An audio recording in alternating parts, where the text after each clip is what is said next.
The white glove she kept. When Grace Harlow opened the brown parcel in her rented room in Albany, one white kid glove fell into her lap. For a moment, she did not breathe. The glove was old, yellowed at the seams, with 3 small pearl buttons at the wrist and a tear across the thumb where the leather had been pulled too hard. No letter lay with it, no explanation. Only the glove, wrapped in tissue that smelled faintly of cedar and camphor, as if it had slept for years in a chest no honest hand wanted to open. Grace knew it before she saw the pale stitches inside the cuff. She had made those stitches herself. 14 years earlier, she had left Gloversville with the other glove hidden in her carpetbag, a child under her heart, and the sound of Lavinia Calder's voice following her down the marble steps of the Calder house. She had been 19 then, thin from long hours over glove seams, too proud to beg and too frightened to understand how much a family name could crush. Now she was 33, a trained nurse in a dark wool traveling dress with a state appointment folded in her reticule and a daughter waiting at school. The appointment ordered her to return to Gloversville to inspect St. Agnes Home for Working Girls after fever, fainting, and one unexplained death. She had accepted because it was her work. Then the glove came. Grace sat by the little iron bed and held it in both hands. Outside, the afternoon streetcar rattled over wet rails on Pearl Street. In the next room, a landlady scolded someone for tracking mud on the stairs. Ordinary sounds. A city going on as if a dead life had not just risen out of brown paper. Inside the cuff, in thread so pale it had almost disappeared, were 3 letters. G-H-C. Grace Harlow Calder. No one had called her that in 14 years. She folded the glove once, carefully, and placed it beside the state papers. She did not cry. That had been trained out of her by hospital wards, unpaid nights, and the steady needs of a child. But her hands remembered. They grew cold around the glove, the way they had grown cold on the night Lavinia told her that a girl from the finishing room could not become a Calder by whispering vows in a side chapel and sewing initials into stolen leather. Grace had not stolen anything. The glove had been a wedding gift.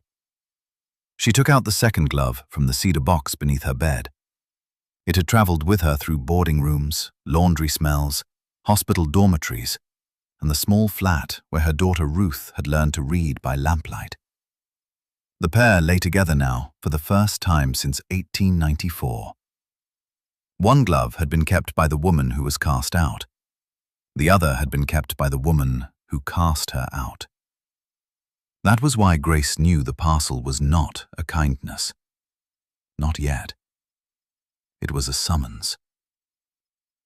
Gloversville had been built on hands. Hands stretched hides over wooden forms. Hands cut patterns from kid, calf, and deerskin. Hands drew needles through leather so soft it bruised like fruit. Men's hands bought the factories, stamped the family names on crates, and shook one another's hands at banks and clubrooms. Women's hands did the hidden part. They stitched in kitchens, boarding rooms, back shops, and upstairs rooms where the windows stuck in winter. Grace had known those rooms before she knew anything else about the world. Her mother, Ellen Harlow, took glove work home after Grace's father died under a load of coal when Grace was 12. There had been no grand tragedy in it, only a wagon rut, a wet plank, and a foreman who said the company was sorry but could not be responsible for every foolish step a man took in bad weather. After that, Ellen's world narrowed to a rented room behind Mrs. Sutter's bakery, a kerosene lamp, and leather cuttings piled in a basket by the stove. Grace learned to sew because hunger made no allowance for childhood. By 16, she could close a seam so fine that the Calder finishing forewoman held it up to the window and said the child had eyes in her fingers. By 18, she worked in the Calder glove rooms 6 days a week and carried home extra pieces under brown paper when the rent was short. She was not beautiful in the way the Calder women used the word. She did not have hair arranged like a magazine plate or wrists that seemed made for bracelets. She had grey eyes, dark lashes, and a stillness that made people tell her secrets before they meant to. At the finishing table, she kept her head bent and listened. That was how she first knew Edwin Calder. He was not meant to be in the finishing room. The men of the family came through to inspect, to be seen, to let the women know whose name hung over the door. Edwin came because he wanted to understand why the seams split on a new line of ladies' gloves. He was 24, narrow-shouldered, with a gentle face that made the older cutters call him soft when he was not near enough to hear. He asked questions without laughing at the answers. Grace remembered that first. Not his collar, not the gold watch at his vest, not the fact that his Aunt Lavinia had raised him after his parents died and meant him to marry into a family that owned land, not leather. She remembered that he took a ruined glove from the scrap pile, turned it inside out, and asked the women which stitch would have saved it. No one spoke. The forewoman stood too close. Grace said it needed a narrower bite at the thumb and softer thread at the pole. The forewoman frowned. Edwin thanked Grace by name. After that, he came more often. At first, it was for the work. Then it was for the way Grace explained things without decoration. She told him when the cutters wasted good hide by rushing. She told him when the new dyes stiffened the leather. She told him the girls hated the third-floor room because the stove smoked and the windows froze shut. He listened, wrote things on loose slips, and tried to change small things. A better lamp over the long table, a new latch on the window, a stool for old Mrs. Bell, whose hip made standing a punishment. The changes were so small that most of the men did not notice. The women noticed. Lavinia Calder noticed, too. Lavinia was not Edwin's mother, and that mattered. She was his father's widowed sister, the last strong pillar of a family that had been rich, then almost ruined, then rich again. She wore black silk even when no one recent had died, and she moved through the Calder house as if every chair, portrait, and servant had been placed there to obey her. The town called her a benefactress. She sat on the church committee, sponsored temperance lectures, chose which poor girls deserved coal at Christmas, and spoke often of the duty of respectable women to lift the fallen without ever becoming familiar with them. To Grace, she was only a tall woman who visited the finishing room once a month and made the air tighten. Lavinia saw Edwin speak to Grace by the sorting table one February afternoon. It was a brief conversation about a glove pattern, nothing tender enough to accuse. Yet the next week, Grace was moved from the window end to the corner where the lamp smoked. The forewoman told her it was for order. Grace understood order well enough. It meant she had been seen. Edwin understood too, but he was young in the ways of family power. He believed affection, honestly declared, could make a path where no path existed. He had inherited money and a soft heart, and the dangerous idea that the two could be made useful. By spring, he was waiting at the end of Church Street when Grace walked home. He never touched her in public. He carried his hat in both hands, as if that made him less noticeable. He told her about books he had read at college, and about his plan to open a cleaner, brighter workroom for women who sewed at home. Grace told him about her mother and the bakery room and the way her fingers cramped in cold weather. There was nothing improper in the words. The impropriety was that he kept coming. In June, he asked her to marry him. Grace laughed because fear rose in her throat and came out wrong. Edwin looked so wounded that she stopped at once. He had chosen a narrow lane behind the Methodist church where lilacs hung over a fence and bees moved heavily from blossom to blossom. He said he knew what his aunt would say, but his parents had married for money and lived like polite strangers until death relieved them of the effort. He would not do the same. Grace told him that fine speeches did not change the price of coal. He said he knew that too. She told him Lavinia Calder would rather burn the house than see Grace at its table. He said the house did not belong to Lavinia forever. That was the first time Grace saw how little he understood about houses. A house could belong to a woman long after every paper named someone else. Lavinia had arranged every marriage, loan, apprenticeship, and funeral in the Calder family for 20 years. She did not need ownership. She had habit, fear, and reputation. Those were stronger than locks. Still, Grace loved him. They married in July in a small chapel 2 towns away, with a German minister who had known Grace's mother when she was a girl, and an old doctor named Jonah Mercer as witness. Ellen Harlow stood behind Grace in her best brown dress and wept silently into a handkerchief already darned twice. Edwin had wanted to announce it that same week. Grace begged him to wait until he had spoken to Lavinia without the whole town watching.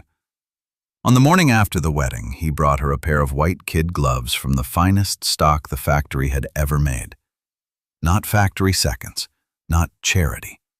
He had chosen the leather himself and asked Grace to sew the final seam because, he said, he wanted their marriage to begin with something they had both touched. Grace thought the idea foolish and dear. Inside each cuff she worked 3 pale letters, G-H-C. She did not wear the gloves. A girl who walked past the tannery vats and carried lunch in a tin pail had little use for a white kid. She wrapped them in tissue and kept them under her mother's spare sheets. Sometimes when Edwin walked her home, he asked if she had looked at them that day. Sometimes she lied and said no, because she liked hearing him pretend offense. They planned to tell Lavinia in September. In August, Edwin cut his hand on a rusted tool in the old stretching room. It should have been nothing. A bandage, a joke, a day of soreness. By the 4th day, his arm was swollen and hot. By the 7th, he was speaking to people who were not in the room. Grace was not allowed through the front door of the Calder house, so Dr. Mercer sent for her by the servants' entrance after midnight. Edwin knew her for only a few minutes. He asked whether she had the gloves. Grace said she did. He seemed relieved, as if that settled something larger than leather. Then he asked for his aunt.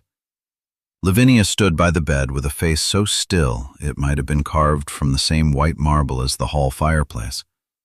Edwin tried to speak. Grace heard only pieces. Her name, wife, child, though neither of them knew yet for certain. Papers. Aunt Lavinia bent close, and when she straightened, the look she gave Grace was not surprise. It was calculation. Edwin died before dawn. 3 weeks later, Grace was sick every morning. Lavinia did not strike quickly. That would have been too plain. First, the finishing forewoman told Grace there was no need for her at the window table. Then there were fewer pieces in her basket. Then Mrs. Sutter's bakery customers began to speak softly when Grace entered the shop. A woman from church who had once praised Ellen's pie crust crossed the street rather than pass mother and daughter on the same walk. Grace wrote to Lavinia twice. She asked for a meeting. She said Edwin had meant to announce the marriage. She said Dr. Mercer and the minister could confirm it. No answer came. On the 3rd week in September, a servant from the Calder house arrived at the bakery room with a calling card. Grace was requested to come that evening. Requested was the word used by people who had never been refused. Ellen wanted to go with her. Grace said no. It was pride, but it was also mercy. She did not want her mother to stand in that house and hear what might be said. She wore her plain navy dress and the white gloves. She wore them because Edwin had given them to his wife, and because her hands shook so badly that she needed them covered. The Calder house stood on a rise above the town, with gas lamps already glowing in the parlor windows, though the evening was not yet dark. Grace had passed it all her life as one passes a courthouse or a church, a place built to tell ordinary people where they stood. The front steps were wide enough for a bride's train. Grace climbed them alone. Lavinia received her in the dining room, not the parlor. That was the first humiliation. The table had not been cleared. A silver coffee pot stood near Lavinia's elbow. Two cousins sat stiffly at the far end, along with a young woman from Troy whom everyone knew Lavinia had considered suitable for Edwin. The servants moved as quietly as possible and listened with their shoulders. Grace was not offered a chair. Lavinia did not shout. She did not need to. She said Edwin had been fevered and soft-hearted. She said a girl could mistake kindness for promise if she had ambition enough. She said no Calder marriage would be discussed on the word of a finishing-room seamstress who appeared only after a death. Grace said there had been a chapel, a minister, a witness. Lavinia asked where the certificate was. Grace had not seen it since the ceremony. Edwin had taken it, smiling, and said he would put it with his papers until he spoke to his aunt. Lavinia said no such paper had been found. One of the cousins looked down at his plate. The young woman from Troy stared at Grace's gloves with the faint pity of someone watching a servant drop china. Grace said Dr. Mercer had been there. Lavinia replied that Dr. Mercer was an old man with debts and sentimental habits. She said the minister had left for the West after his chapel burned in a stove accident, and that no proper record could be produced in town. Every sentence closed a door. Then Lavinia asked why Grace had come in bridal gloves. That was when the room changed. Grace had prepared herself for denial. She had prepared herself for coldness. She had not prepared for the way Lavinia's eyes rested on the pearl buttons and sharpened. Lavinia held out her hand. Grace did not move. A servant stepped forward, then stopped. No one wanted to be the person who touched the pregnant seamstress in front of the Calder silver. Lavinia crossed the room herself and took Grace's left wrist. Grace remembered the pull more than the words. The kid leather caught at the thumb. One pearl button scraped her skin. Lavinia stripped the glove away and turned back the cuff, looking for a maker's mark. She found the 3 pale letters, G, H, C. For the first time that evening, Lavinia's face altered. Only a little. Enough. She folded the glove in her hand and said it proved nothing except impertinence. Then she told Grace that if she valued what remained of her mother's standing, she would leave Gloversville before the child began to show. She would not use the Calder name. She would not come to the house again. If she did, Lavinia would make certain every churchwoman, shopkeeper, and boarding mistress in Fulton County knew what kind of girl tried to climb by way of a dead man's bed. Grace reached for the glove. Lavinia kept it. The right glove remained on Grace's other hand. That was how she left the house. One hand bare, one hand white. Her wrist burning where the buttons had scratched her. On the steps, the cool air hit her face. Somewhere in the dark, a carriage horse stamped. No one followed. When she reached the bakery room, Ellen took one look and began packing. Not because she believed Lavinia, never that. Ellen had seen Edwin's face when he looked at Grace. She had stood in the chapel. She knew. But poor women learned to tell the difference between truth and safety. Truth could wait in a box. Safety had to be found before Red Day.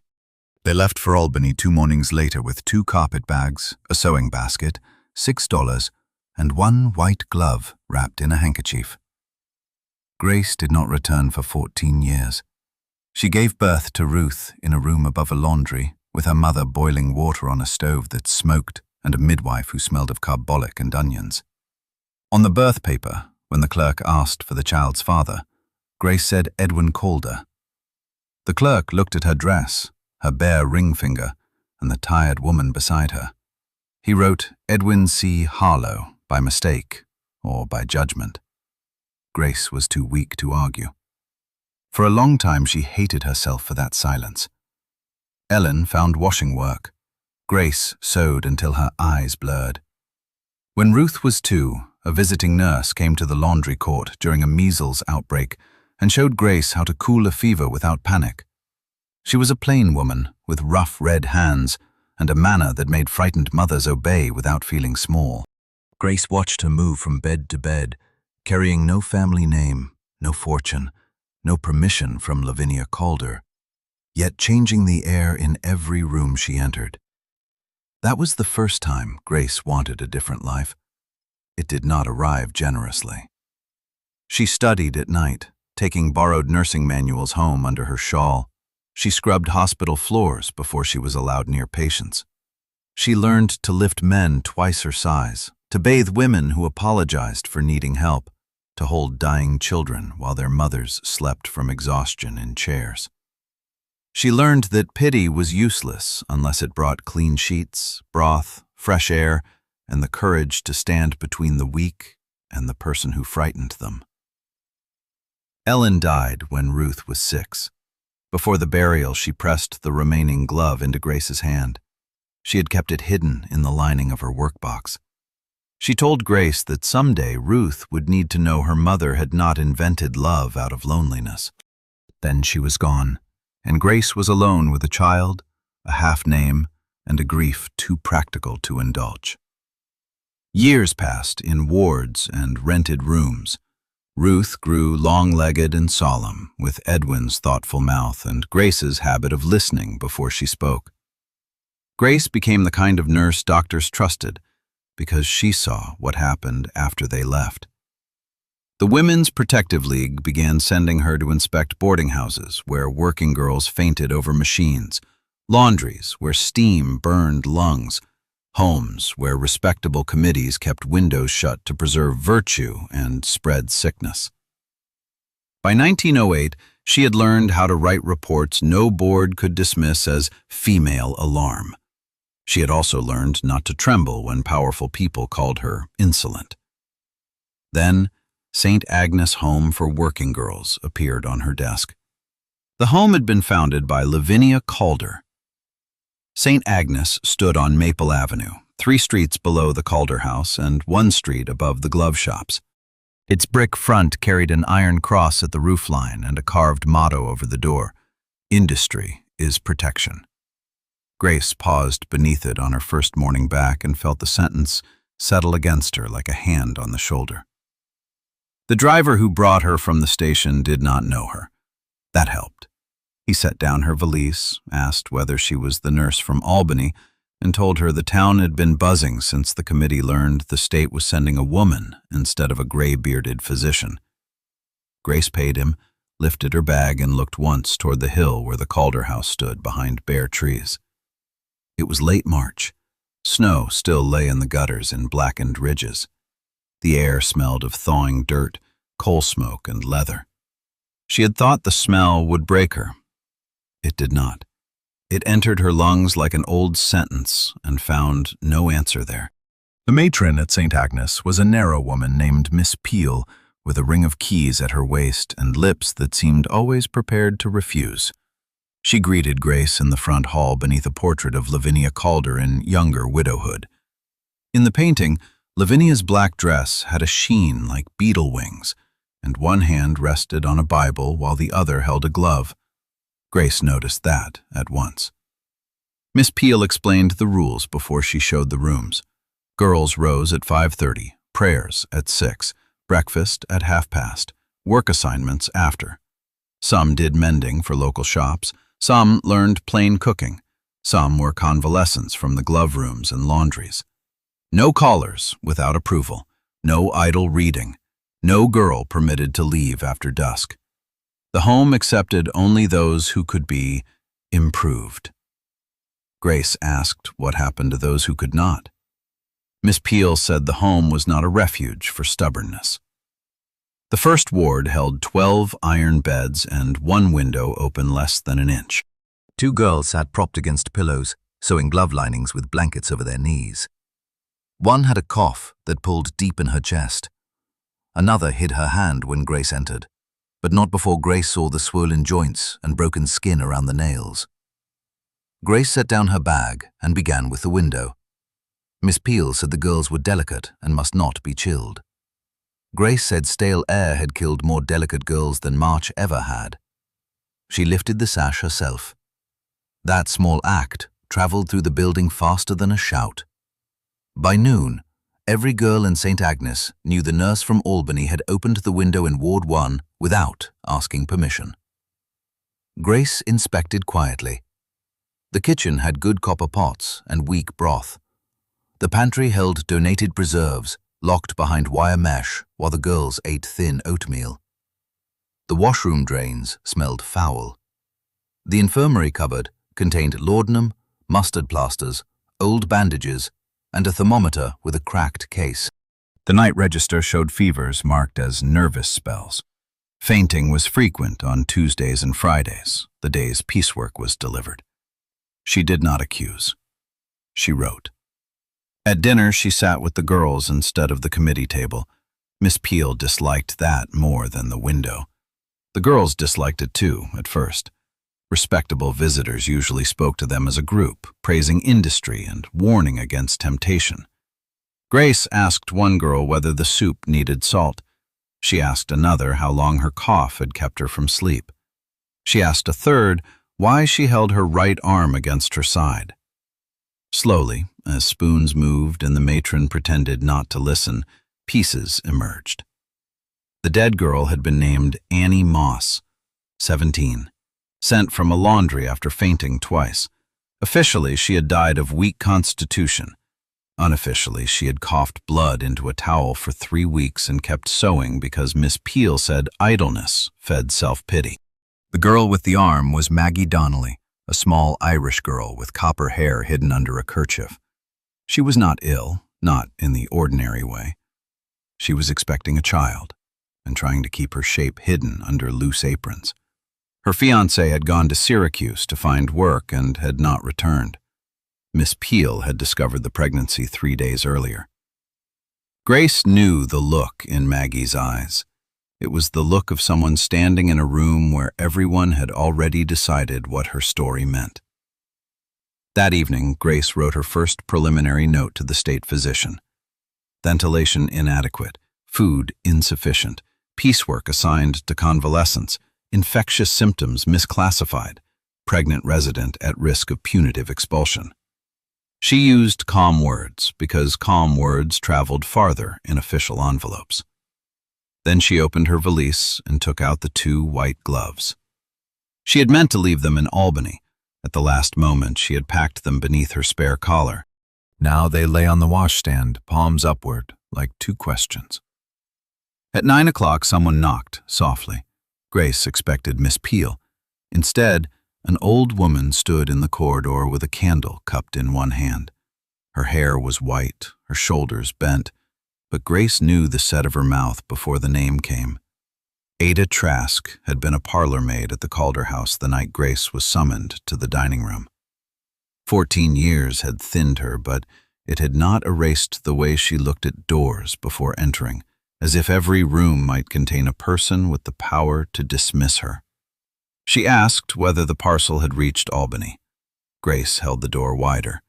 Ada stepped inside and saw the gloves on the washstand. Her eyes filled before she could lower them. She said she had kept silent too long. Grace did not embrace her. The past did not become tender simply because an old woman carried a candle.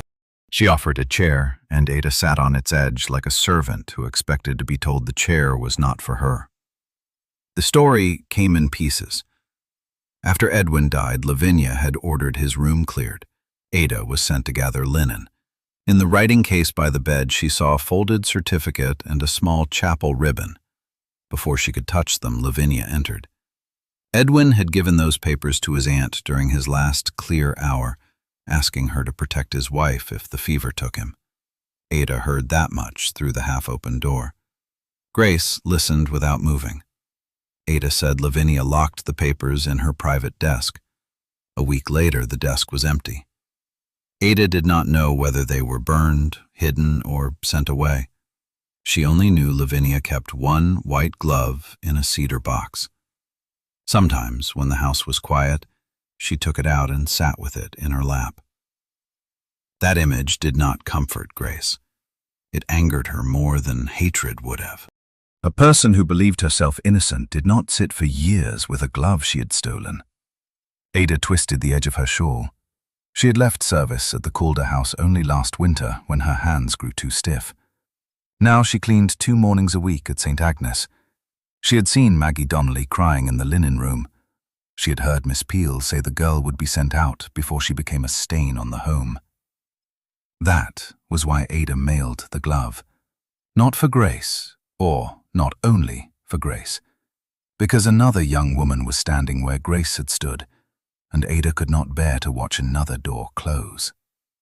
Grace looked at the gloves. The pearl buttons caught the lamplight. She asked whether Lavinia knew Ada had taken it. Ada said Lavinia knew everything that left her drawers sooner or later. Then, quietly, she added that Lavinia was coming to St. Agnes in the morning. Lavinia Calder arrived at 10 in a closed carriage with her niece Beatrice and 2 committee women from the Presbyterian Church. Time had not softened her so much as narrowed her. She was 70 now, perhaps more, though no one in Gloversville would have dared guess aloud. Her hair had gone iron white beneath a black bonnet. Her back remained straight. Her cane touched the floor not as a support, but as a warning. Grace watched from the 2nd-floor landing as Miss Peel hurried to the door. For one strange second, Grace saw the scene as a nurse, not as herself. An elderly woman with controlled breath, a slight swelling in the knuckles, a pause before the last stare that suggested pain disguised as dignity. Then Lavinia lifted her face, and the nurse vanished. Grace was 19 again, standing in a dining room with one wrist bare. Miss Peel led the visitors into the reception room. Grace waited 3 minutes before joining them. It was a small discipline, but necessary. She had spent years entering rooms too quickly, eager to prove she deserved to be there. Now she let them wait. When she stepped inside, Beatrice Calder recognized her first. Beatrice had been a girl of 13 when Grace was cast out, too young to speak and old enough to remember. Now she was a married woman, with a tired prettiness and a nervous hand at her throat. Her eyes widened, her lips parted, then closed. Lavinia looked at Grace's face, then at her nurse's pin, then at the state papers in her hand. Recognition moved slowly across her features, not like surprise, but like a curtain drawn back from something she had always known might be there. Miss Peel began an introduction. Grace spared her the effort. She said she was Grace Harno, appointed by the State Board of Health and the Women's Protective League to examine the conditions of St. Agnes' home. Her voice did not tremble. She did not add Calder. Not yet. Lavinia repeated Harlow with a faint stress that made Beatrice look at the floor. The committee women shifted. The name meant something to them, or they feared it might. Grace laid out her concerns in the plainest order. Insufficient ventilation, inadequate diet for convalescents, piecework assigned to girls under medical rest, failure to isolate cough and fever, improper use of sedatives, no trained night nurse. One resident in pregnancy threatened with removal without medical plan. Miss Peel protested the word threatened. Grace opened her notebook. She read the matron's own sentence, recorded by 2 residents and confirmed by Ada Trask.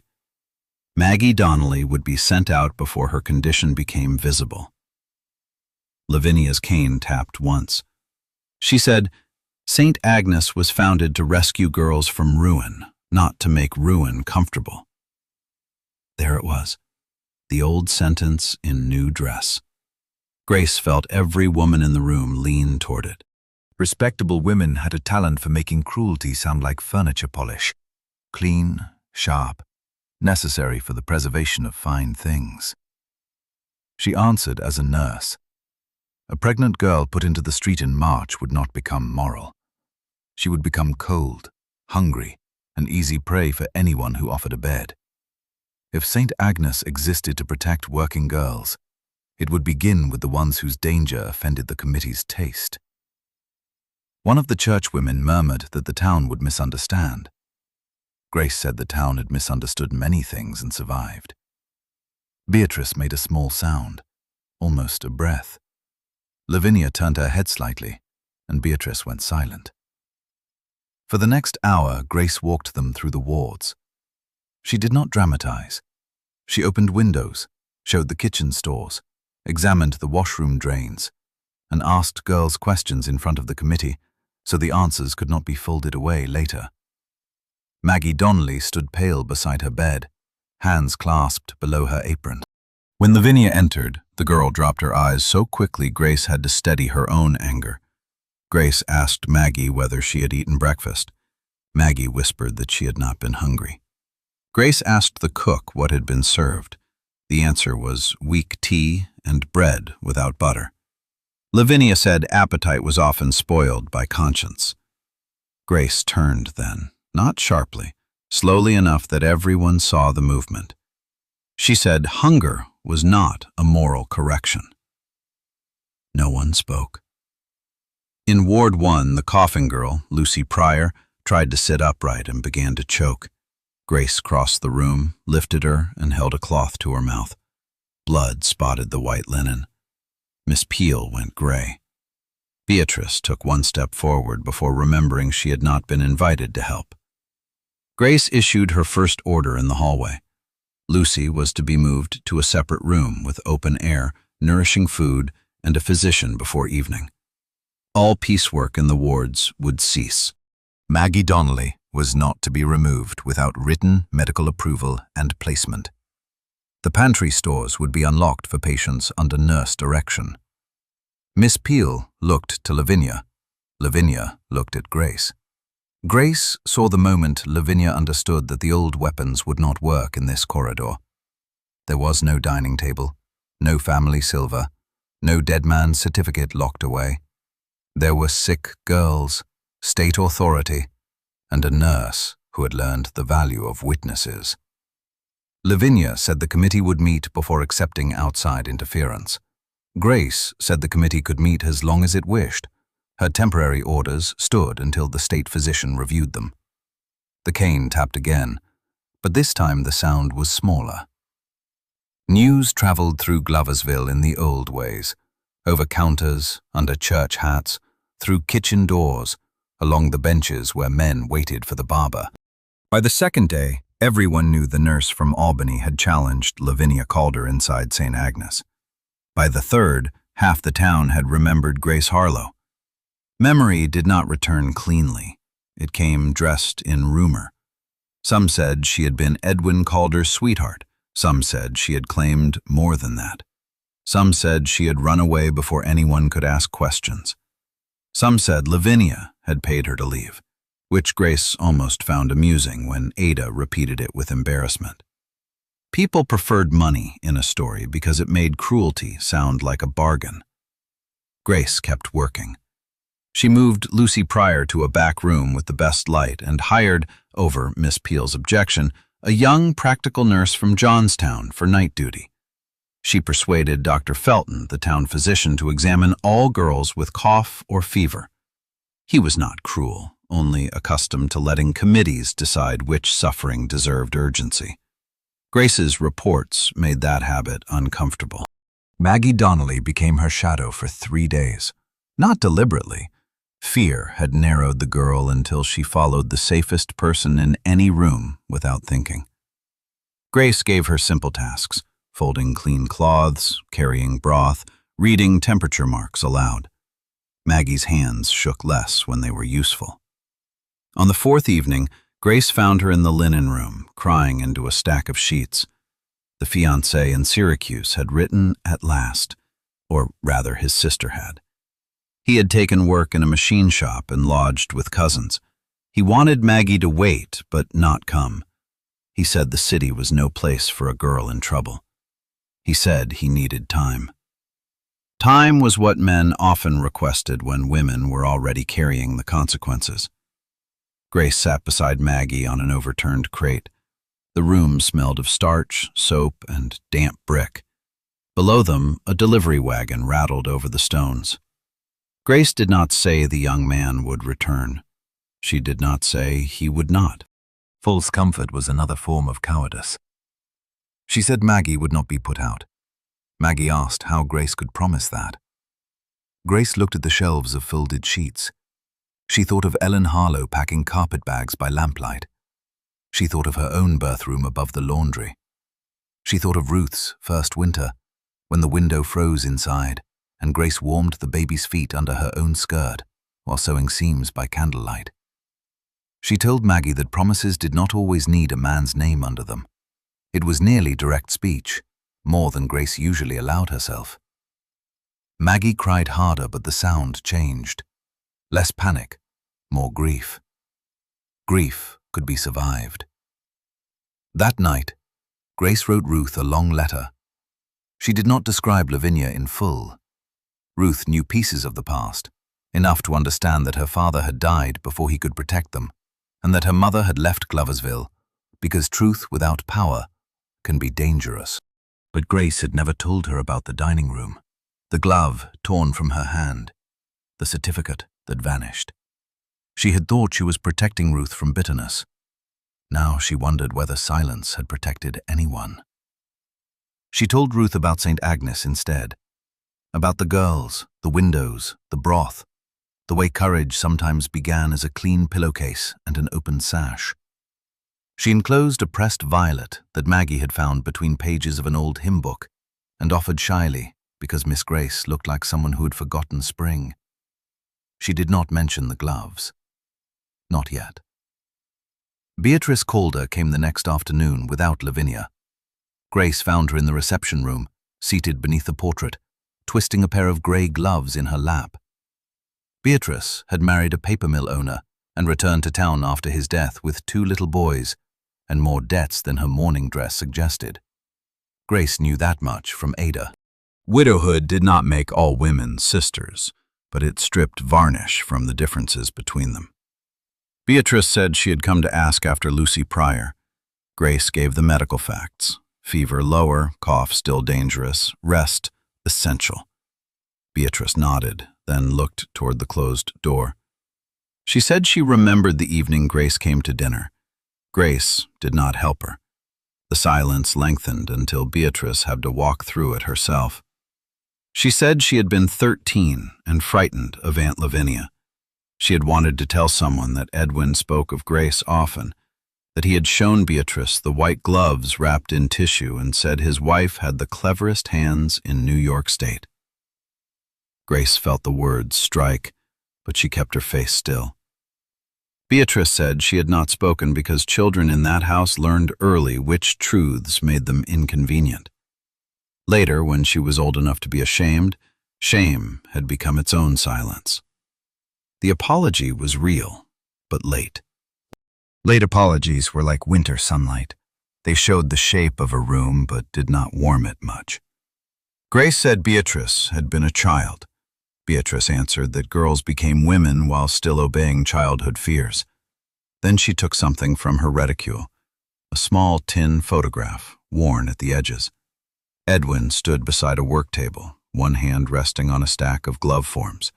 He looked younger than Grace's memory, almost boyish. On the table near his hand lay a pair of white gloves. Beatrice said she had taken it from an album before Lavinia could burn the page. Grace held the photograph carefully.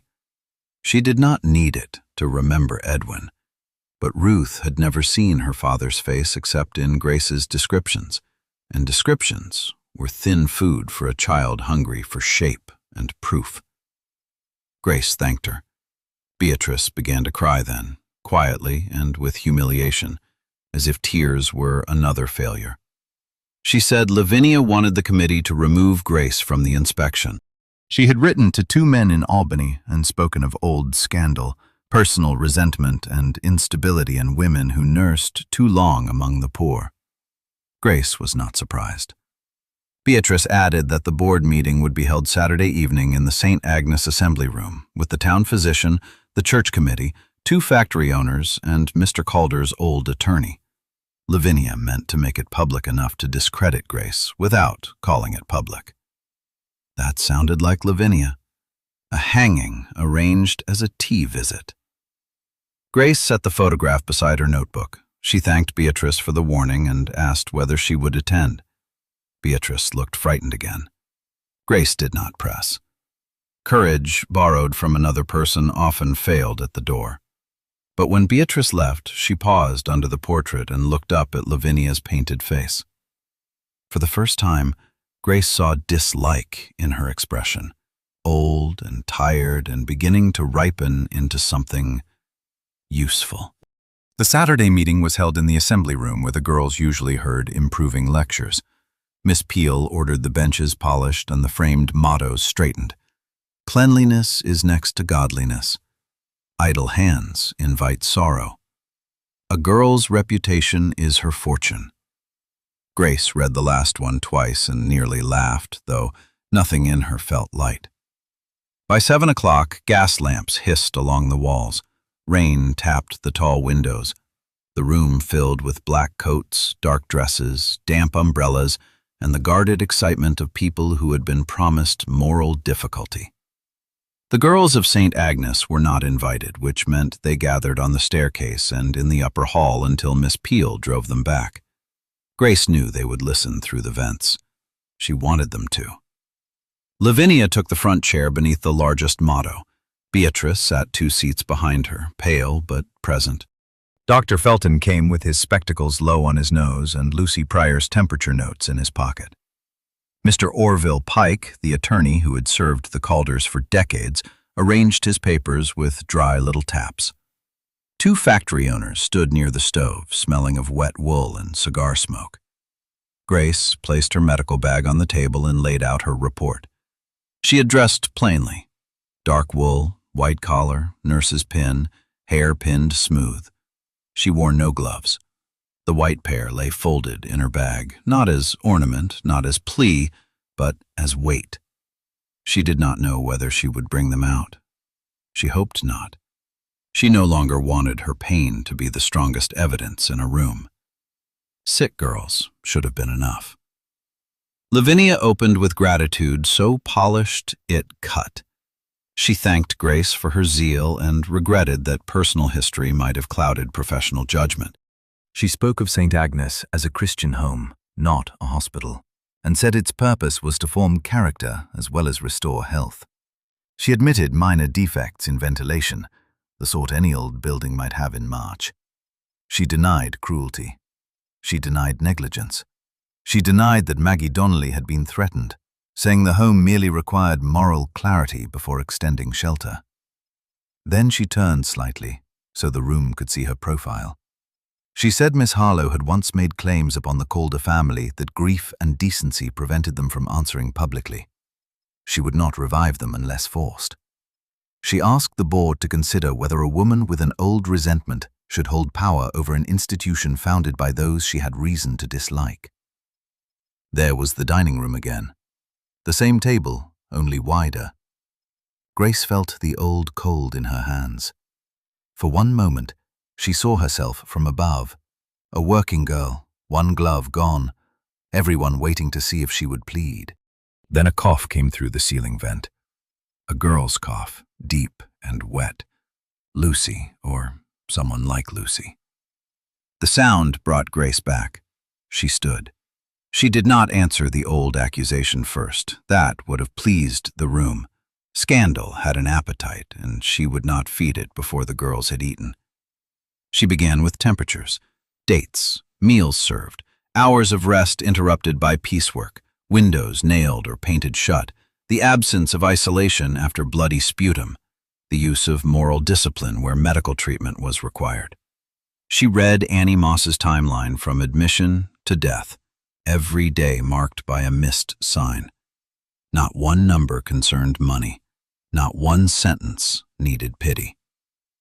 By the time she finished, Dr. Felton had removed his spectacles and was cleaning them, though they were not dirty. One factory owner muttered that girls often exaggerated to escape work. Grace asked whether Annie Moss had exaggerated her way into a grave. The room went still. Mr. Pike objected to tone. Grace apologized for nothing. She asked Dr. Felton to read his findings on Lucy Pryor. He hesitated only once, then confirmed suspected consumption and the danger of keeping coughing girls in a closed ward. He confirmed that Maggie Donnelly should not be expelled without placement and care, He did not look at Lavinia while speaking. That was his cowardice and his courage combined. Miss Peel insisted the home had always done what it could. Grace said doing what one could was not the same as doing what was convenient. Murmurs rose. Lavinia let them, then lifted one hand. The room obeyed. She said again that Grace's presence was improper. She said the old matter could not be ignored. She said a woman who had tried to attach herself to a grieving family once might now attach accusation to a noble institution for the same purpose, to force recognition. Recognition. The word opened something in Grace. Not like a wound this time, but like a door. She reached into her bag and removed the white gloves. No one in the room understood at first. Gloves were ordinary in Gloversville. Every table, shelf, and shop window held them. Then Lavinia saw the pearl buttons. Her face changed so quickly that Beatrice covered her mouth. Grace placed the gloves on the table side by side, the torn one and the kept one. The room leaned forward despite itself. She said these gloves had been made in the Calder workroom in July of 1894. One was taken from her hand in the Calder dining room. One left town with her. Both bore the initials Edwin Calder asked her to sew after their chapel marriage. Mr. Pike rose halfway, saying this was not relevant. Grace said it became relevant when Lavinia chose to question her honesty instead of answer the conditions at St. Agnes. She turned back the cuffs and showed the pale letters. G.H.C. The letters were small. Several people had to stand. Rain clicked at the windows. From the hallway above came the faintest creak of a floorboard. Lavinia said a seamstress could sew any letters she wished. Grace said yes, a seamstress could. That was why Lavinia had taken one glove and kept it for 14 years. That sentence did what no accusation had done. It made the room look at Lavinia, not at Grace. Beatrice stood then.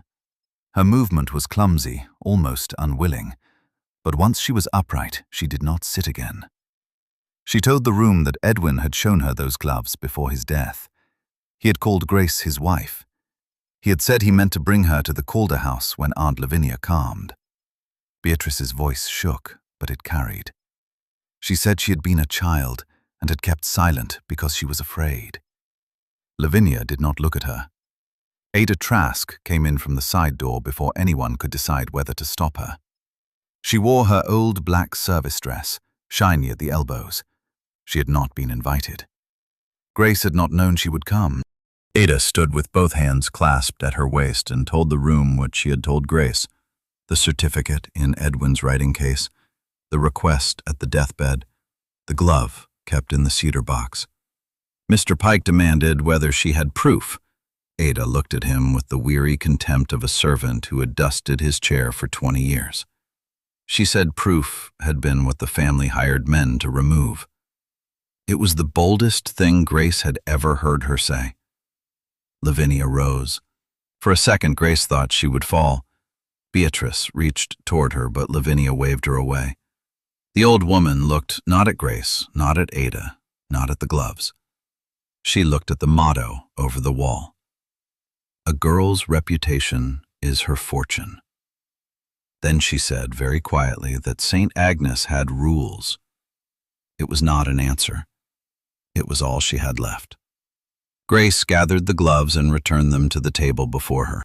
She said the state order would recommend immediate suspension of piecework in sick wards, appointment of a trained resident nurse, medical review of all convalescents, and removal of any committee officer who interfered with care. She also recommended that Maggie Donnelly remain under protection until safe placement could be arranged. One of the churchwomen asked who would pay for such changes, then seemed to regret speaking. Grace said that was a question for those who had built a home under a motto and forgotten to build mercy into its walls. The vote was not heroic. Boards rarely were. There was delay, whispering, procedural confusion, and Mr. Pike's insistence that nothing be decided in haste. But Dr. Felton would not withdraw his medical confirmation. Beatrice, trembling so visibly that even Lavinia could not pretend not to see, supported Grace's recommendations. One factory owner, fearing state attention more than scandal, changed sides. By 10 o'clock, the temporary orders stood. Miss Peel was suspended pending review. Lavinia was asked to step back from daily authority until Albany responded. Asked was the word used for people too powerful to be removed plainly. Lavinia took her cane and walked out without assistance. No one followed at first. Then Beatrice did. Grace remained in the assembly room while the others gathered umbrellas and opinions. The girls upstairs were silent, too silent. She knew they had heard enough to understand that Miss Grace had once been a girl someone tried to throw away. When she turned, Maggie Donnelly stood in the doorway. The girl did not speak.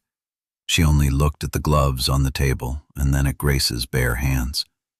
Something passed between them that did not need language. Grace folded the gloves and put them away. There was still broth to heat, a fever to check, and an order to write before morning. The town did not change overnight. Stories never ended at the moment a room fell silent. That was only the part people liked to repeat later because it had shape. The harder part came afterward, when lamps were turned down, carpets dried from tracked rain, and everyone who had witnessed truth tried to decide how little of it could be allowed to alter breakfast. On Sunday morning, 2 pews at the Presbyterian church remained conspicuously empty. Lavinia did not attend. Beatrice did, arriving late with her sons, and sitting not in the Calder pew, but 3 rows back, beside a widow who sold ribbons. That choice fed talk for hours. At St. Agnes, Miss Peel packed a trunk with the wounded dignity of someone who believed order had been betrayed by facts. She told the girls that indulgence would not save them. None answered. Maggie Donnelly watched from the stair with one hand resting low on her apron, as if she had only just understood there was something there worth guarding. Grace moved through the day on little sleep. She wrote to Albany, to the League, to a nursing registry in Troy, and to a home for mothers and infants that sometimes accepted women before confinement. She wrote to Ruth as well, though that letter she did not finish. The words kept opening too wide.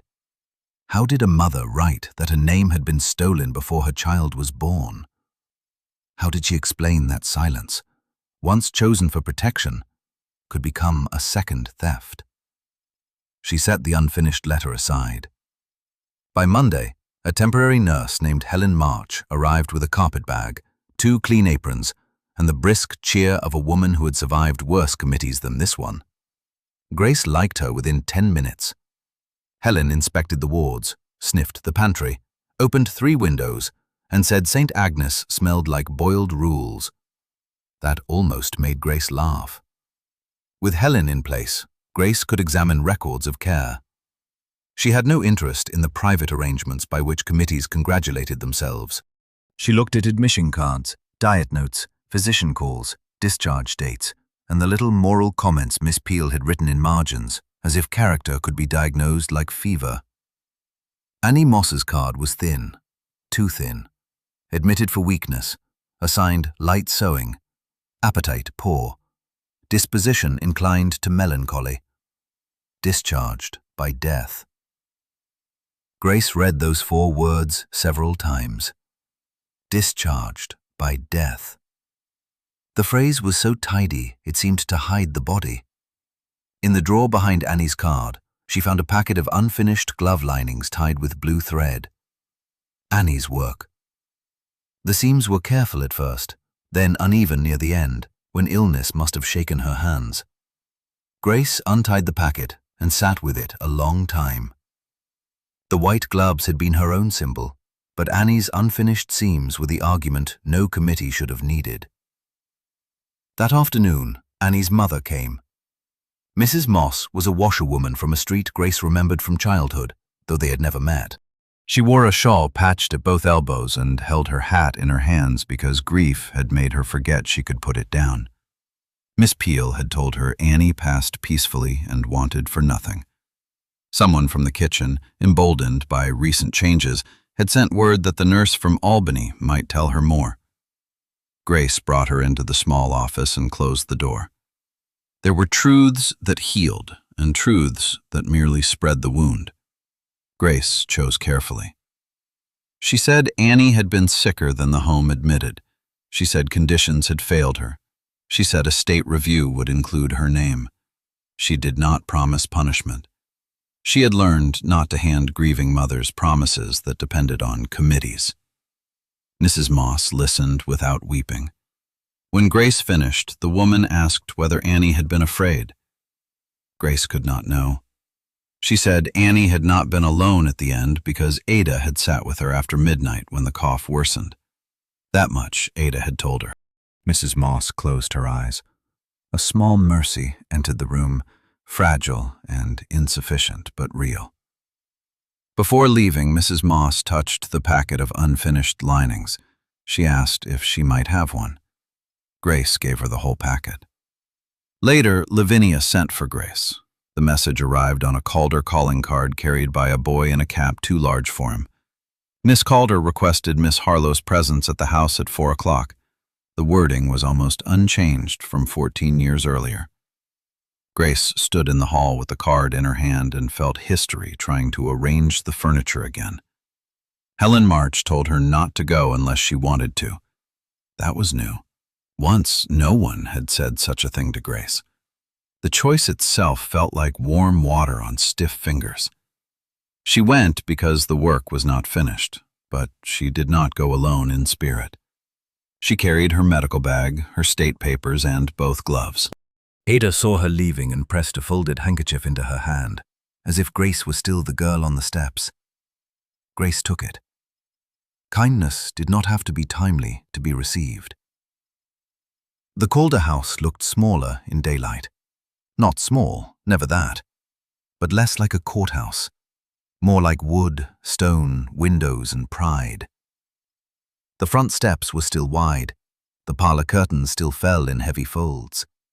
The brass door pull had been polished until Grace could see the blurred shape of her own face. A new maid opened the door.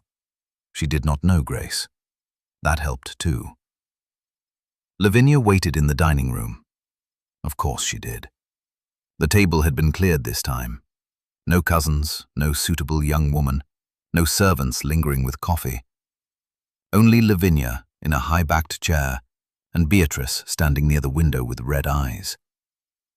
On the table lay a small cedar box. Grace remained standing until Lavinia noticed, and after a long pause, asked her to sit. The word asked mattered. It cost Lavinia something. Not enough, but something.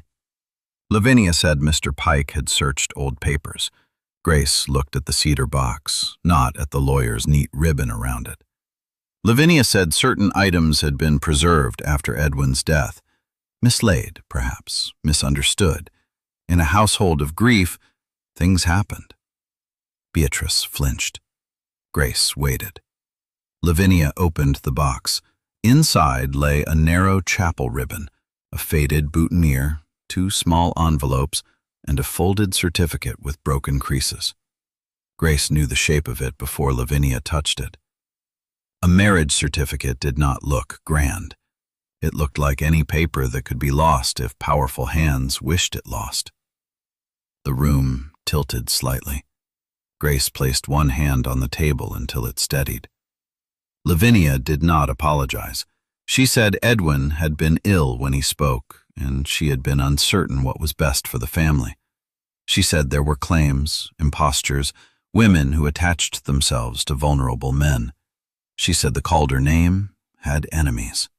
She said she had intended to investigate when the season settled. 14 years of season had settled. Grace let her finish because interruption would have made Lavinia feel opposed instead of exposed. When silence came, Grace asked whether Lavinia had known the certificate existed on the night she took the glove. Beatrice turned from the window. Lavinia's fingers rested on the cedar lid. They were swollen at the joints, the nails buffed to a dull shine. Old hands. Human hands. Grace hated that they were human. Lavinia said she had suspected. Grace asked again. The room held its breath. At last, Lavinia said yes. There it was, not shouted, not accompanied by thunder, only yes, falling onto polished wood after 14 years of hunger, work, and a child bearing the wrong name. Grace thought she would feel triumph. She felt tired. Lavinia said she was prepared to sign a statement acknowledging the marriage and Ruth's legitimacy.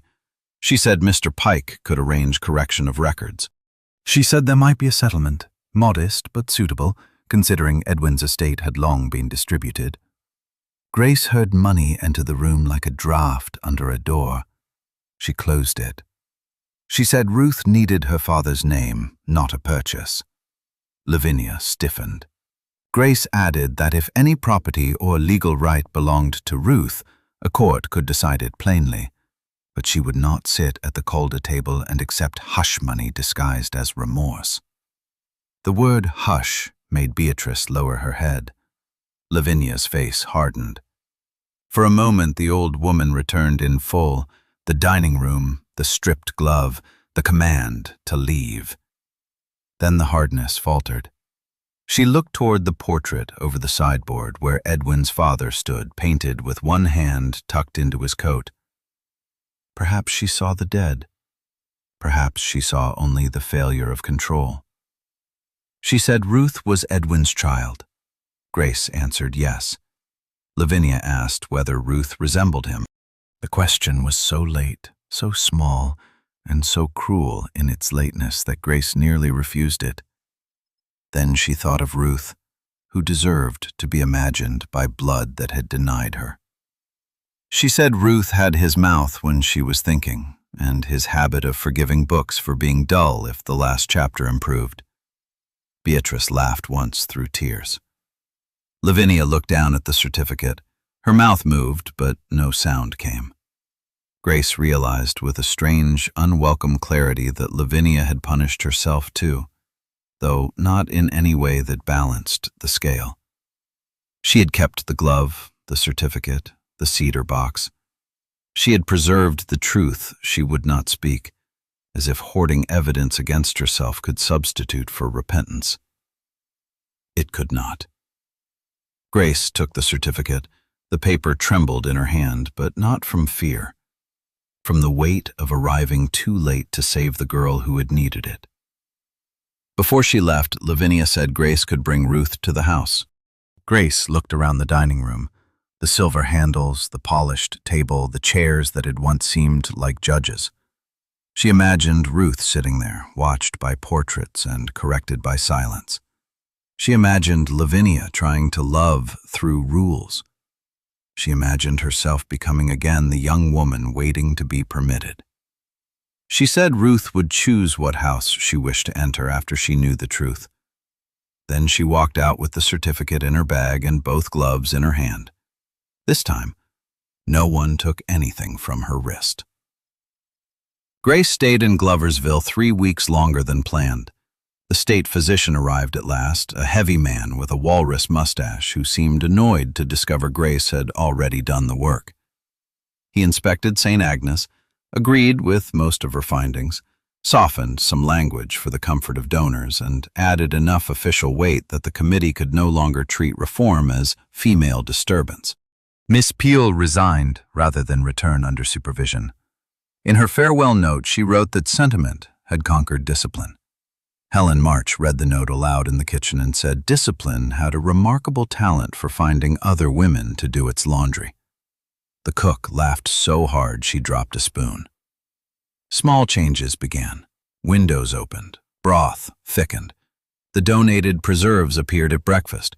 Work baskets were removed from the infirmary. The motto about reputation remained on the wall until Maggie Donnelly, sweeping the assembly room one morning, accidentally knocked it down with the broom handle.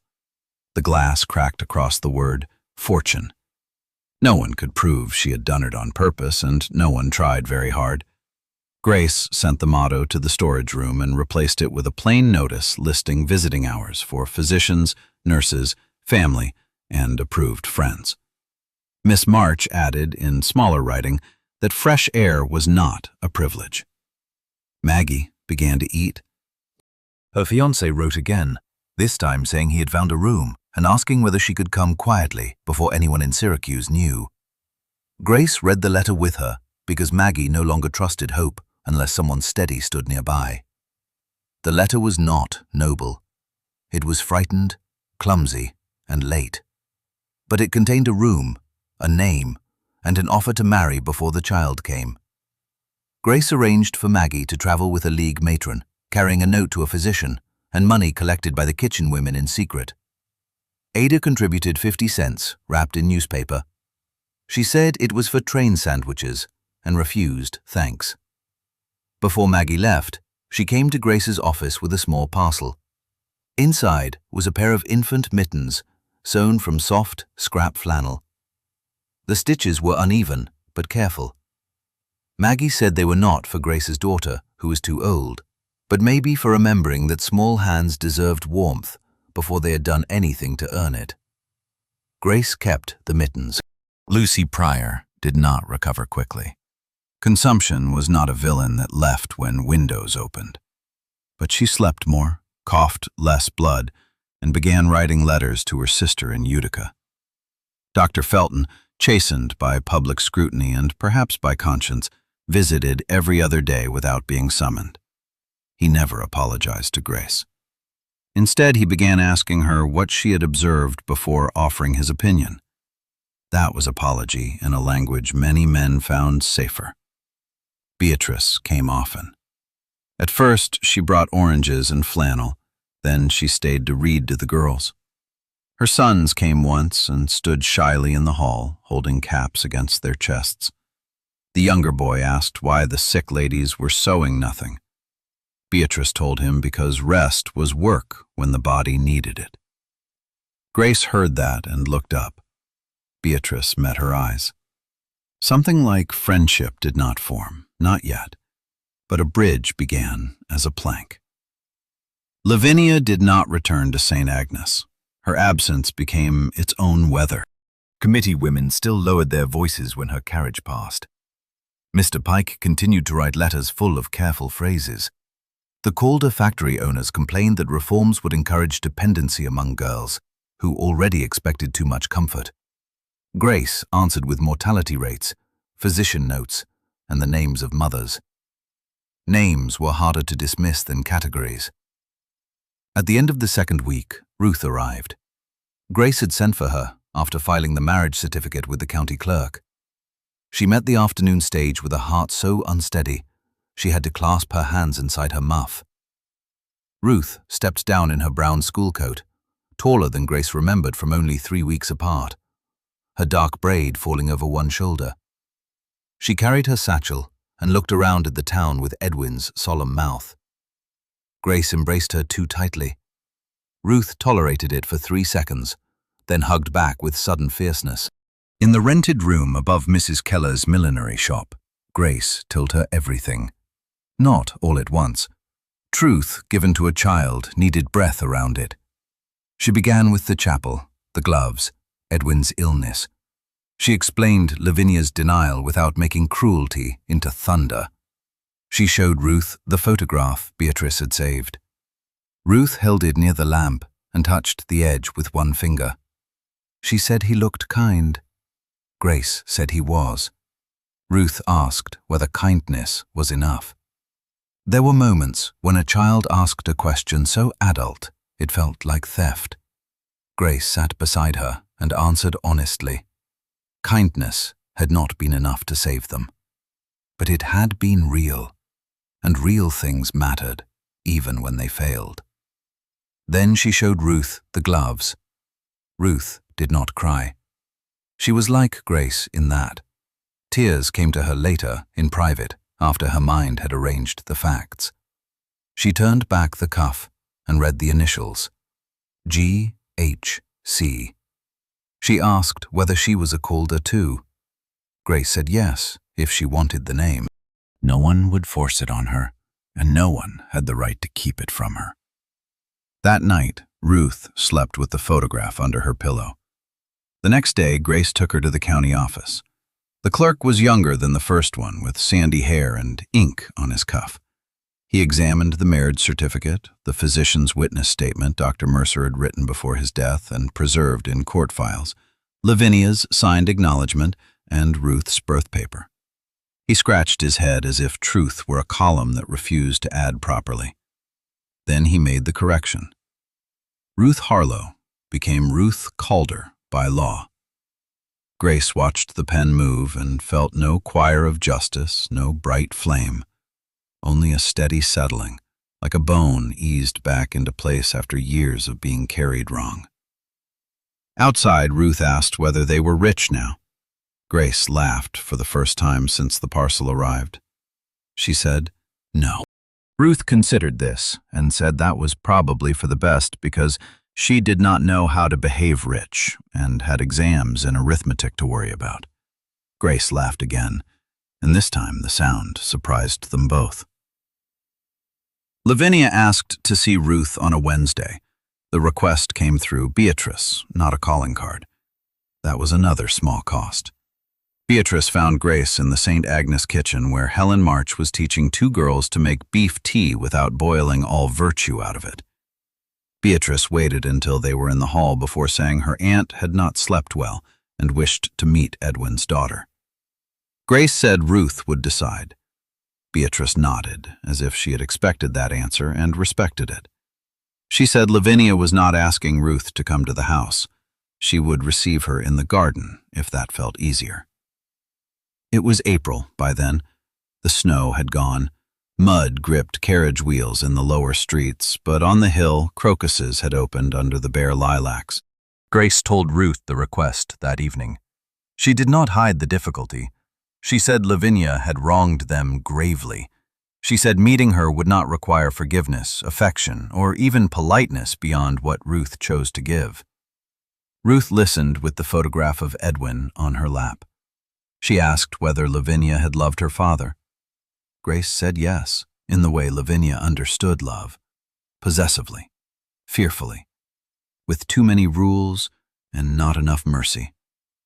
Ruth asked whether that counted. Grace said it explained things, it did not excuse them. Ruth decided to go. They walked to the Calder house the next afternoon. Grace wore her nurse's coat. Ruth wore her school dress and the brown hat Ellen had trimmed years before, let down and reshaped until it had served 3 ages and 2 lives. Grace carried the gloves in her pocket because she no longer trusted the house not to demand proof of her at the door. No one demanded anything. Beatrice met them outside and led them through a side gate into the garden. Lavinia sat in a wicker chair near the lilacs, wrapped in a black shawl despite the mild air. In daylight, she looked smaller again. Not harmless. Grace did not make that mistake, but aged in a way power had hidden indoors. Ruth approached with Grace beside her. For a long moment, Lavinia only looked. Edwin lived in Ruth's face, not as a copy but as an echo. The thoughtful mouth, the level gaze, the line between the brows when she was deciding whether to trust a statement. Lavinia's hand tightened on the shawl. Grace saw the old woman receive punishment no court could design, the living evidence of years she had chosen not to know. Lavinia said Ruth's name, not Miss Harlow, not child, Ruth. Ruth answered yes. Lavinia asked her age, her studies, whether she played piano, whether she liked Albany. The questions were stiff, foolish, and ordinary. Ruth answered them with careful courtesy. Grace stood close enough to intervene and far enough to let Ruth own herself. At last, Lavinia said Edwin had liked books. Ruth said she knew. Her mother had told her. The words landed where they were meant to land, not cruelly, precisely. Lavinia looked at Grace, then back at Ruth. She said she had kept some of Edwin's books if Ruth wished to see them. Ruth considered. Grace could almost hear the movement of her mind. Curiosity, caution, hunger, pride. Finally, Ruth said she would like one book chosen by her mother. It was a child's answer and a woman's answer together. Lavinia sent Beatrice inside.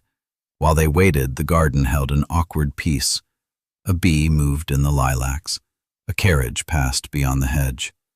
Ruth knelt to examine a crocus and asked whether the soil on the hill was different because the flowers came earlier there. Grace said perhaps the stones held the sun. Lavinia watched them. When Beatrice returned, she carried 3 books tied with ribbon. Edwin's copy of Pilgrim's Progress, a volume of poems, and a worn natural history with pressed leaves between the pages. Grace chose the natural history. Ruth's face lit despite herself. Then Lavinia did something Grace had not expected. She removed a ring from her finger. A narrow gold band, plain, not the large mourning ring she wore for public grief. She held it out to Grace. It had been Edwin's mother's wedding ring, she said. Edwin had wanted it used someday. Lavinia had refused him before he could say more. Grace did not take it. The garden tightened. Lavinia's hand remained extended. For once, she looked like someone offering rather than commanding, and because of that, it was almost harder to refuse. Grace said the ring belonged to Ruth if it belonged to anyone, but not as an apology placed on a child's finger. If Ruth wanted it later, she could have it with the whole truth attached. Ruth looked from the ring to her mother. Then she said she would rather keep the book for now. Lavinia lowered her hand. It was not forgiveness. It was not reconciliation. It was a boundary drawn in a garden where once no boundary had protected Grace at all. Before they left, Lavinia asked whether Grace would ever allow Ruth to visit Beatrice's boys. Grace said Ruth could decide that too. The answer seemed to exhaust Lavinia more than anger would have. Choice was a language she had never learned, and now everyone around her had begun speaking it. On the walk back down the hill, Ruth carried the natural history against her chest. Halfway to St. Agnes, she asked whether refusing the ring had been unkind. Grace said kindness was not the same as making every old person comfortable. Ruth thought about that for 2 blocks. Then she said she liked the book better anyway. The State Review of St. Agnes became official in May. The language was milder than Grace's report, but firm enough to matter. The home would retain its name but change its governance. A resident nurse would supervise the infirmary. No convalescent would be assigned commercial piecework without medical clearance. Dietary standards were to be posted. Pregnant residents could not be expelled without safe placement reviewed by the League. Windows were to remain operable. Deaths were to be reported with physician notes, not moral summaries. Lavinia's name remained on the founding plaque. Her hand was removed from daily rule. That compromise irritated Grace more than it surprised her. Public institutions loved to keep a donor's name polished while burying the harm done under it. Still, girls would sleep with air moving through the rooms. They would eat preserves donated for them. They would have someone to call at night when fever rose. Not all justice wore a clean face. Some of it arrived as a better bowl of soup. Grace prepared to leave Gloversville after the new nurse settled in. On her last morning at St. Agnes, the girls gathered in the assembly room. Grace disliked ceremonies, especially ones arranged by grateful committees, but this one had not been arranged by the committee. Helen March stood by the stove looking suspiciously innocent. Ada sat in the front row with her hands folded. Lucy Pryor, wrapped in a shawl, had been brought down for 20 minutes and placed near an open window. Maggie Donnelly had sent a note from Syracuse, read aloud by Helen because it made her cry less than it made everyone else cry. The girls had made something, not a plaque, not a testimonial. A square of soft leather, scraps stitched together in a pattern of small hands. Each hand had been traced from a resident's palm and cut from leftover glove pieces, brown, cream, gray, black, tan. In the center, where a motto might have gone, they had sewn one line in blue thread. Hands are not shame. Grace could not speak for a moment. She thought of Gloversville, built on hands. Women's hands hidden, judged, underpaid, folded in obedience, forced to prove purity, denied rest. Her mother's hands red from laundry water, Maggie's hands clutched around fear. Annie Moss's unfinished seams, her own hand in the Calder dining room, one glove stripped away. Hands are not shame. She accepted the square and thanked them simply because any more would have broken her voice. Lucy smiled from the shawl. Ada wiped her eyes with the heel of her hand. Helen March blew her nose loudly and blamed coal dust. Afterward, Grace went alone to the assembly wall. The cracked motto about reputation still leaned in the storage room, waiting for someone sentimental to repair it. Grace left it there. In its place, she hung the leather square, not centered perfectly, not framed, just nailed to the wall at eye level, where every girl entering the room would see it. Then she packed. Beatrice came to the station with her sons. Ruth had spent 2 afternoons with the boys and liked the younger one because he asked practical questions and did not poke frogs with sticks. Beatrice gave Grace a small envelope containing copies of the corrected papers, Edwin's photograph, and a note in her own hand stating what she remembered. Not for court, she said, for Ruth, in case memory became cowardly again after Beatrice was gone. Grace took it and, after a pause, kissed Beatrice's cheek. Both women were surprised. Ada came too, carrying a paper parcel of sandwiches and ginger cakes. She said station food was robbery with counter service. She also gave Ruth a thimble that had belonged to Ellen Harlow, found somehow among old things at Mrs. Sutter's after the bakery changed hands. Grace did not ask how Ada had obtained it. Some recoveries were too delicate to interrogate. Dr. Felton arrived late and handed Grace a sealed medical note for Albany concerning Lucy Pryor's continued care. He cleared his throat, said St. Agnes had benefited from her attention, and looked deeply uncomfortable. Grace accepted the note. Men like Dr. Felton often built their better selves out of discomfort. She would not mock the materials if the structure held. Lavinia did not come. Grace had not expected her to. Still, as the carriage trunks were loaded and steam drifted along the platform, she looked once toward the street. No black bonnet, no cane. Only townspeople, porters, boys selling papers, women lifting skirts from wet boards. The train whistle sounded. Ruth climbed aboard with the natural history book and the leather square wrapped in cloth. Grace followed, then turned at the step because Ada called her name. Ada was hurrying more than she should. In her hand was another parcel, smaller than the sandwiches. She reached the platform breathless and said Mrs. Calder had sent it. Not Miss Calder, Mrs. Calder. Ada used the title with a strange expression, as if Lavinia had insisted on the form. Grace took the parcel, but did not open it until the train began to move. Inside was the gold ring. No note, only the ring wrapped in a piece of old tissue. Around it, tied with thread, was one of the pearl buttons that had come loose from the torn glove. Ruth looked at it, then at Grace. Grace closed the parcel. She did not know yet what to do with the ring. That uncertainty did not trouble her.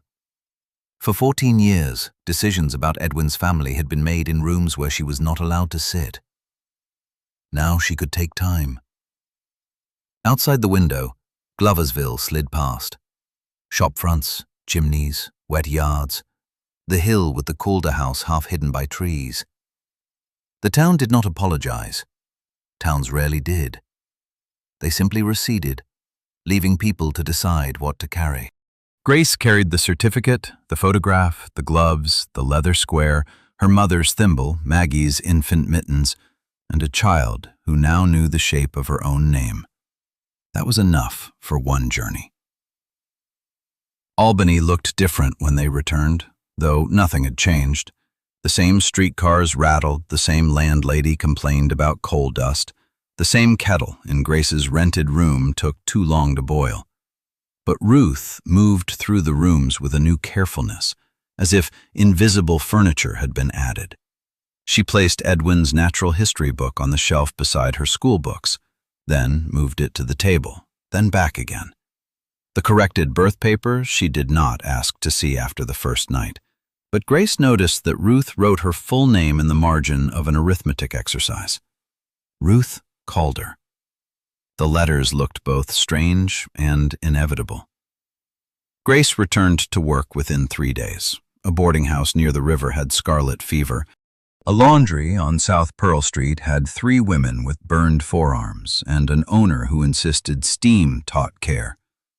A young mother in Arbor Hill needed instruction on feeding a premature infant. Life did not pause because one old injustice had been named. That was harsh and merciful. Work kept Grace from standing too long before the cedar box. At night, she sorted what Gloversville had returned. The marriage certificate went into a tin case with Ruth's corrected paper. Edwin's photograph she had copied, one for Ruth and one for herself. The natural history book became Ruth's treasure. Ellen's thimble sat on Grace's washstand for a week before she could touch it without grief rising sharp as soap in the eyes. The gloves remained together. Grace mended the torn thumb with thread so fine the repair could be seen only when the leather bent. She replaced the missing pearl button with the one Lavinia sent around the ring. She did not restore the gloves to look new. Newness would have been a lie. Instead, she made them whole enough to rest side by side. The ring troubled her more. It was not Lavinia's forgiveness to give or Grace's to wear. It belonged to a dead woman Grace had never known, then perhaps to Edwin, then perhaps to Ruth. Yet it also carried Lavinia's late surrender, and Grace did not want surrender mistaken for absolution. Ruth solved it without meaning to. One evening she found Grace holding the ring by the window. She asked whether the ring felt heavy because it was gold, or because of everything people had done around it. Grace said the second. Ruth asked if they might put it away until it became only a ring. So they did. They wrapped it in plain muslin, not tissue from the Calder house, and placed it in the cedar box beneath the gloves. Ruth wrote a label in her school hand, Edwin's mother's ring, to be decided later. That was the kindest sentence anyone had given the object. Letters came from Gloversville through spring and summer. Helen March wrote practical reports full of gossip disguised as clinical notes. Lucy Pryor had gained 3 pounds. The pantry lock had been removed. A committee woman fainted when asked to scrub a windowsill during inspection day. Maggie Donnelly wrote from Syracuse in a round, laborious hand. She had married the fiancé, whose name was Patrick, after all, and not entirely useless. The room was small, but had sun in the morning. The baby kicked when church bells rang. She asked whether Miss Grace thought that meant a stubborn child. Grace wrote back that stubbornness had saved many lives when properly fed. Beatrice wrote less often, but her letters mattered. She had begun visiting St. Agnes twice a week and had persuaded the church sewing circle to mend for the girls without requiring sermons in exchange.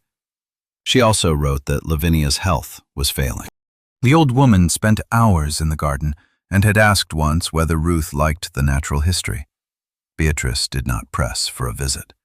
Grace appreciated that. Then, in September, a letter arrived edged in black. Lavinia Calder was dead.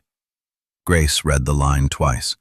Ruth stood beside the table, school satchel still in hand. Neither spoke. Death demanded respect, but it did not erase the need for accuracy. Lavinia had been cruel. Lavinia had been afraid. Lavinia had loved Edwin. Lavinia had harmed Grace and Ruth.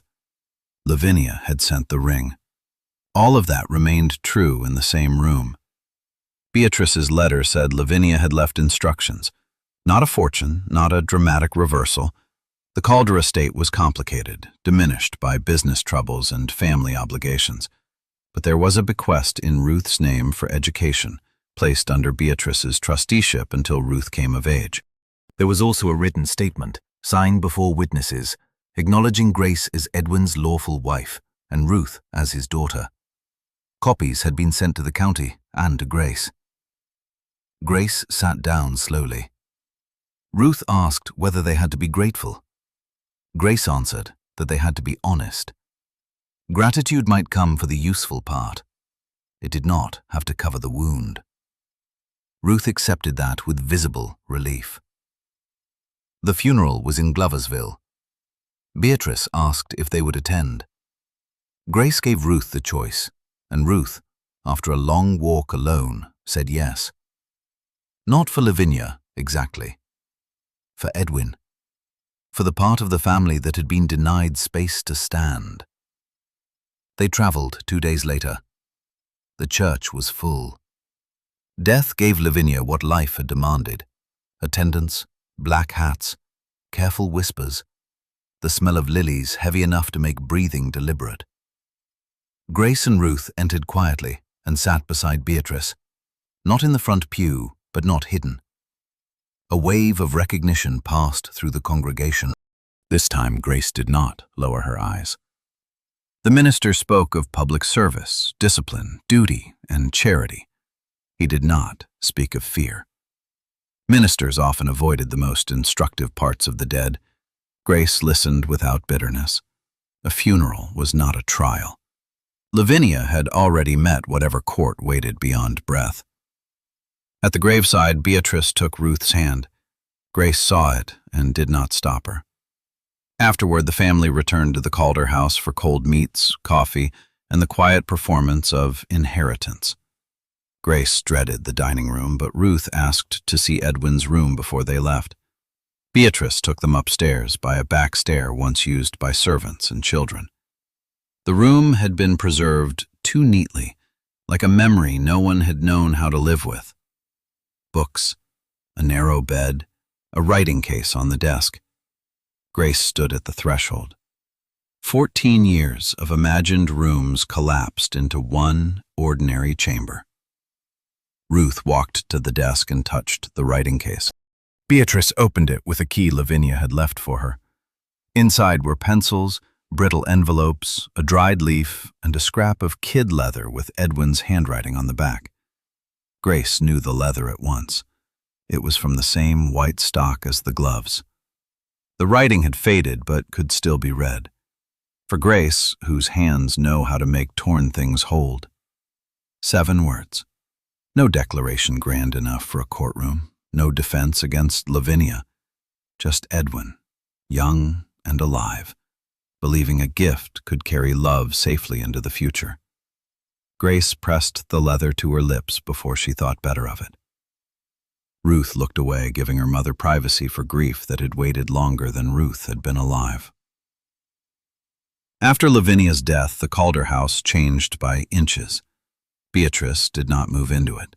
She opened 3 rooms on the lower floor for meetings of the Women's Protective League and allowed St. Agnes girls to use the garden on Sunday afternoons when weather permitted. This scandalized 2 cousins and delighted the younger Calder boy, who discovered that working girls knew better skipping games than his tutor allowed. Grace did not return often. Albany needed her. Ruth's schooling needed routine.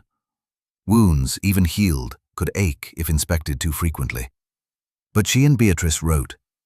Slowly, without sentiment, they built a relation neither had a name for. Not sisters, not friends in the easy sense. Witnesses, perhaps. Women who knew where the old silence had been buried and agreed not to plant flowers over it too quickly. Ruth used the education bequest for school, then for nursing courses she swore she did not choose because of Grace. She said she wanted laboratory work, public health, maybe medicine if the world became sensible before she turned 30. Grace told her not to wait for the world to become sensible before beginning anything important. Maggie Donnelly named her daughter Grace. This embarrassed Grace deeply and pleased Ruth beyond measure. The baby was born strong in Syracuse in late autumn, with red hair and a cry neighbors heard through 2 walls. Maggie sent a photograph of herself seated stiffly with the child in a white gown. Patrick stood behind them looking frightened and proud. On the back, Maggie wrote that the baby had stubborn lungs. Lucy Pryor lived 2 more years. That was not the miracle some stories would have preferred, but it was more time than she had been given before the windows opened. She spent one summer with her sister in Utica, wrote letters in a slanted hand, and sent Grace a handkerchief edged with lace she made on good days. When she died, Helen March wrote that she had died in a clean bed with the window open and her sister asleep in the chair beside her. Grace kept that letter too. Ada Trask came to Albany once, carried there by Beatrice after a winter cough. She stayed in Grace's rented room for 3 days and criticized the landlady's dusting with renewed strength. Ruth adored her. Ada pretended not to adore Ruth back, then folded $2 into the girl's school book and denied it while sitting directly beside the evidence. One evening, Ada asked to see the gloves. Grace brought out the cedar box. Ada held the pair in her lap the way Lavinia once had, but her hands did not possess them. They rested there like birds. She said she should have spoken in 1894. Grace had spent years imagining what she would say if Ada confessed that again. Cruel answers had occurred to her in hospital corridors and on sleepless nights. They did not appear now. Ada had been a servant, with no savings, no family nearby, and a fear trained into her bones. Her silence had hurt Grace. Lavinia had used that silence. Both things were true. Grace said she wished Ada had spoken. Ada nodded. Grace said she was glad Ada spoke when Maggie needed her. Ada cried then, angrily, as if tears were an insult. Grace made tea and let her cry without turning it into absolution. The gloves returned to the box. Years later, when Ruth was nearly grown, she asked whether Grace had forgiven Lavinia. They were walking along the Hudson after a public health lecture where a man with excellent whiskers had spent 40 minutes explaining to women nurses the importance of cleanliness. Ruth had whispered 3 corrections into Grace's sleeve and nearly choked, trying not to laugh. The question came without warning as they watched barges move under a pale sky. Grace took time before answering. Forgiveness was a word people used carelessly, often when they wanted the injured person to make the room comfortable again. She had no wish to drag Lavinia's ghost from room to room. She also had no wish to polish the old woman's memory until it shone falsely. She said she had stopped waiting for Lavinia to become someone else. Ruth considered that. Then she said that sounded cleaner than forgiveness. Grace smiled. Cleaner was a nurse's word, and not a bad one. The white gloves did not remain hidden forever. When Ruth completed her training, Grace gave her the cedar box. Inside were the gloves, the ring still wrapped in muslin, Edwin's photograph, Ellen's thimble, Maggie's first pair of infant mittens, and the scrap of kid leather with Edwin's 7 words. Ruth sat at the table and took out each item slowly. She did not put on the ring. She did not try the gloves. She read the scrap twice. Then she said the box was not only about what had been done to them. It was about what women kept until the world was ready to hear it. Grace thought of Ellen packing in silence, Ada mailing a glove, Beatrice standing in the assembly room, Maggie knocking down the motto, Helen opening windows, Lucy writing letters, Ruth putting her own name in an arithmetic margin. Women keeping, carrying, speaking, mending. She said Ruth was right. Ruth closed the box and placed it on the shelf, not under the bed. That night, after Ruth slept, Grace sat by the window with a cup of tea gone cold. Albany was quieter than usual. A late streetcar passed, sparks flickering blue along the wire. Somewhere a baby cried, then settled. Grace looked at her bare hands in the lamplight. They were no longer the hands Lavinia had stripped bare in the dining room. They were not young. The fingers had small scars from needles, disinfectant, hot water, and years of work. The nails were short. A faint line crossed the wrist, where a pearl button had once scratched hard enough to bleed. For a long time, Grace had thought of that mark as proof of humiliation. Now it seemed only a mark. The proof was elsewhere. In open windows, in corrected names, in girls who were not sent into the cold, in a daughter who could choose what to carry. Grace rose, took the unfinished letter she had begun months earlier in Gloversville, and read the first line. "My dearest Ruth, there are things I should have told you sooner." She did not need that letter now. She and Ruth had told the truth aloud, piece by piece, until paper was no longer the only place it could live. Grace fed the page to the stove and watched it curl. Then she opened a fresh sheet for her next report. There was a laundry on North Pearl Street where the women had complained of locked doors during working hours. The owner was respected. The committee would resist. The words would need to be calm, exact, impossible to dismiss. Grace dipped her pen. Outside, the streetcar bell sounded once and faded. She began with the facts.